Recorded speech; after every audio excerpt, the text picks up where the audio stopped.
নির্বাচনের কোনো প্রয়োজনই ছিল না। যে নির্বাচন কমিশন এখন পর্যন্ত শক্ত কোনো স্টেপ কিন্তু নেয়নি। আগামীকালকে নির্বাচন, আপনাদের এখন পর্যন্ত কি কি প্রস্তুতি গ্রহণ করেছেন এবং এই নির্বাচন ঘিরে কোনো ধরনের শঙ্কা আছে কিনা আপনাদের মাঝে? আগামীকাল নির্বাচন সেটা নিয়ে আমার প্রচার প্রচারণা শেষ হয়ে গিয়েছে এবং সকল শিক্ষার্থীদের কাছে পৌঁছানোর যে চেষ্টা সেটা আমাদের অব্যাহত রয়েছে। আসলে প্রথমে লিফলেট দিয়ে সকলের কাছে ভোট চাওয়া, কিন্তু যাদের কাছে আমরা পৌঁছেছি এখন তাদের কাছ থেকে আমরা অনেক ভালোবাসা পাচ্ছি এবং সেই ভালোবাসা নিয়ে আমরা বিশ্বাস রাখতে চাই যে কালকে একটা যোগ্য প্রতিনিধি রাজশাহী বিশ্ববিদ্যালয়ের শিক্ষার্থীরা বেছে নেবে এবং প্রশাসন সকলকে সমান চোখে দেখে একটা লেভেল প্লেইং ফিল্ড বজায় রেখে স্বচ্ছ একটা নির্বাচন আমাদের দিন শেষে উপহার দেবেন।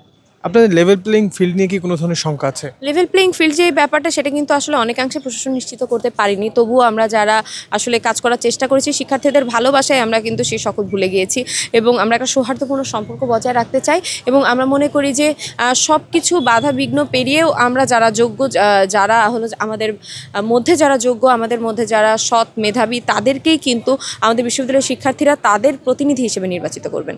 নির্বাচন ঘিরে এখন পর্যন্ত আপনারা কি কি সমস্যার সম্মুখীন হচ্ছেন, বিশেষ করে সাইবার বুলিং এর সম্মুখীন আপনি কিভাবে হয়েছিলেন?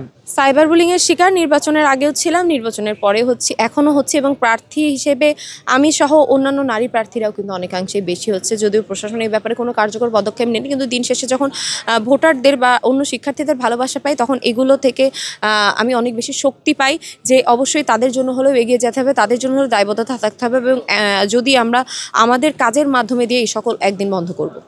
নির্বাচন আগামীকালকে যদি সুষ্ঠু হয় সেই ক্ষেত্রে যেই বিজয়ী হিসেবে আসুক তাদেরকে আপনারা মেনে নেবেন কিনা? সুষ্ঠু নির্বাচনের পর বিজয়ী হিসেবে যে আসবে এটা না মেনে নিতে পারলে, সে মন মানসিকতা না থাকলে হয়তো নির্বাচনে আসতাম না। অবশ্যই স্বচ্ছ নির্বাচনের ভিত্তিতে যোগ্য প্রতিনিধি আসলে তার সাথে কাজ করে যাব আমরা। আপনি কি এই নির্বাচনের আগে কখনো ভোট দেওয়ার মতো পরিস্থিতি তৈরি হয়েছিল? এর আগে হয়তো একটা ভোটে জাতীয় সংসদ নির্বাচনের সময় আমি ভোটার ছিলাম, কিন্তু তখন ভোট দেওয়ার কোনো পরিস্থিতি ছিল না, আগেই ভোট হয়ে যেত। এই জীবনে প্রথম এটা আমার ভোট এবং জীবনে প্রথম সেই ভোটে আমি প্রার্থীও হয়েছি এবং এই অভিজ্ঞতাটা একদমই অন্যরকম। কালকে নির্বাচন, শোনা যাচ্ছে যে অনেকেই টাকা ছড়াছড়ি করছে, আপনারা অভিযোগ করছেন। এখন পর্যন্ত সেই অভিযোগটির কোনো সুরাহা বা আপনারা কোনো ধরনের আনুষ্ঠানিক অভিযোগ নির্বাচন কমিশন বা কারো কাছে দিয়েছেন কিনা? আসলে এই ধরনের অভিযোগ কিন্তু শুধু আমরা না, বিভিন্ন স্বতন্ত্র প্রার্থী বলেন, প্যানেল বলেন, সবাই দিয়ে যাচ্ছে। নির্বাচন কমিশন এখন পর্যন্ত শক্ত কোনো স্টেপ কিন্তু নেয়নি, যেটা আমরা নির্বাচন কমিশনের কাছে চাই। নির্বাচনকে সামনে রেখে আজ থেকে তাদেরকে আরও বেশি নিরাপত্তা জোরদার করতে হবে, নিজেদের আরও বেশি সজাগ থাকতে হবে, যাতে আগামীকালকে নির্বাচনটা অনেক বেশি স্বচ্ছতার সাথে আমরা উপভোগ করতে পারি। আরেকটি বিষয় যেটা আমরা লক্ষ্য করছি যে নির্বাচন ঘিরে বাইরের যে উত্তেজনা, বিশেষ করে ক্যাম্পাসের বাইরের উত্তেজনা এমন বিরাজ করবে এমন শঙ্কা করা হচ্ছে। ছাত্রদল কি সেই শঙ্কা করছে কিনা? আসলে ক্যাম্পাসের বাইরে যদি একটা উত্তেজনা আসলে থাকে, সেটা যেন ক্যাম্পাসের ভিতরে কখনো না প্রবেশ করতে পারে। ক্যাম্পাসের মধ্যে যেন আমরা শান্ত সুশৃঙ্খল সুষ্ঠুভাবে নির্বাচনটা সম্পন্ন করতে পারি এবং আসলে যারা বিশৃঙ্খলা করার চেষ্টা করছেন তারা যদি কোনো অরাজকতা তৈরি করার চেষ্টা করে, সেটা আমরা রাজশাহী বিশ্ববিদ্যালয়ের সকল শিক্ষার্থীরা মিলে প্রতিহত করব। কালকে নির্বাচনে ঘিরে আপনি শেষ সময়ে শিক্ষার্থীদের কাছে কি ভোট চাওয়ার যে বিষয় সেটি গণমাধ্যমের মাধ্যমে চাইবেন কিনা? আসলে শিক্ষার্থী, বিশেষ করে আপনার একটি ছিল যে ব্যালট নম্বর 5, সেটি আসলে আপনি কিভাবে দেখবেন?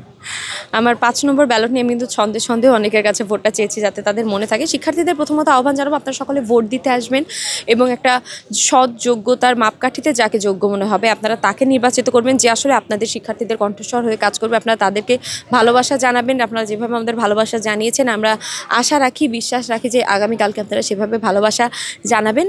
আর আমি যেহেতু এজিএস পদে নির্বাচন করছি এবং নিরাপদ, সৌহার্দ্যপূর্ণ এবং শিক্ষার্থী বান্ধব আধুনিক বিশ্ববিদ্যালয় বিনির্মাণে যেইভাবে আমরা প্রতিশ্রুতিগুলো দিচ্ছে সেগুলো বাস্তবায়ন করতে চাই আপনাদের সাথে নিয়ে। এজিএসে বদলাবে নারী নেতৃত্বের ধাঁচ, রাবিয়ানদের দৃষ্টি আকর্ষণ করছি ব্যালট নম্বর 5। আপনার শেষ একটি প্রশ্ন, যেটি হচ্ছে যে আপনাকে গতকালকে বেশ কয়েকজন স্বতন্ত্র প্রার্থী তারা সমর্থন জানিয়েছেন, সেটিকে আপনি কিভাবে দেখছেন এবং সেটি আপনার নির্বাচনের প্রভাব কেমন হবে? আসলে বেশ কয়েকজন স্বতন্ত্র প্রার্থী আমাকে সমর্থন জানিয়েছেন, এটা আসলে বলতে চাই যে তারা আমার উপর আস্থা রেখেছেন। তাদের প্যানেল, তাদের যে ইশতেহারগুলোর সাথে আমাদের ইশতেহার, আসলে আমাদের সমস্যা কিন্তু সমান। আমরা যারা সাধারণ শিক্ষার্থী আছে বিশ্ববিদ্যালয়ের সকলের সমস্যা সমান, সেগুলো আমরা একসাথে কাজ করতে পারলে হয়তো আমরা আরও ভালোভাবে সেই কাজগুলো করতে পারবো এবং সেই আস্থার জায়গাটা তারা আমাকে রেখেছে, এই জন্য আমি কৃতজ্ঞ এবং আমি বিশ্বাস করি বিশ্ববিদ্যালয়ের শিক্ষার্থীরাও সেই আস্থার জায়গা অবশ্যই সামনে রাখবেন, আমি তাদের সেই আস্থা অর্জন করতে পারবো। সোচ্চারের প্রতিবেদনটাকে আপনি কিভাবে দেখছেন? আসলে যে প্রতিবেদনটা হয়েছে সেটা আপনি রাজশাহীর ভিতরে যে কোনো শিক্ষার্থীর কাছে যদি জিজ্ঞেস করেন, বেশিরভাগ কেউ জানতোই না যে এরকম কোনো একটা প্রেডিকশান হয়েছে। তো সেই ক্ষেত্রে যেখানে আবার প্রেডিকশান হয়েছে 45% কোনো মতামতই দেয়নি। তো সেই ক্ষেত্রে আমার মনে হয় যদি এটাই আমরা আসলে মেনে নিতাম তাহলে সেখানে আগামীকালকে যেই নির্বাচনের কোনো প্রয়োজনই ছিল না। শিক্ষার্থীরা আগামীকালকে স্বতঃস্ফূর্তভাবে ভোট দিবে এবং সেই ভোটের মাধ্যমে ছাত্র প্রতিনিধি ভালো একজন বেরিয়ে আসবে, আমরা এটাই কামনা করি। অসংখ্য ধন্যবাদ আপনাকে।